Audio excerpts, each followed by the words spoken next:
আসসালামু আলাইকুম। সবাই কেমন আছেন? এটা গতকালকের একটা ঘটনা বলি।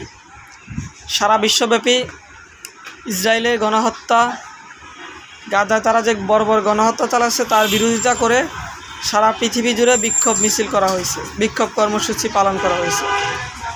এবং আপনারা জেনে অবাক হবেন, সবচেয়ে বড় বিক্ষোভ কিন্তু আমেরিকাতেই হয়েছে। আমেরিকার মানুষের সবচেয়ে বড় বিক্ষোভ করছে। আর সারা পৃথিবীর ভিতরে একটাই দেশ যারা ইসরায়েলের পক্ষে আন্দোলন করছে, ইসরায়েলের পক্ষে কথা বলছে, এই হত্যাকে সমর্থন করে, এই গণহত্যাকে সমর্থন করে, তারা হলো আমাদের পার্শ্ববর্তী উগ্র হিন্দুপন্থী দেশ ভারত। এবার একটু চিন্তা করেন তারা কতটা হিংস্র, সাইকো। তারা সুযোগ পাইলেই আমাদেরকে ধরবে, তাদেরকে সুযোগ দেওয়া যাবে না। আমাদের সকলকে সচেতন থাকতে হবে। তাদের বিরুদ্ধে যে আমরা লড়তে পারি সেই পরিস্থিতি আমাদের রাখতে হবে। আমাদের পালানোর কোনো পথ থাকবে না একমাত্র বঙ্গোপসাগর ছাড়া। আমাদের চারপাশেই ভারত, নামটা বইলা ফেলাইলাম, সরি।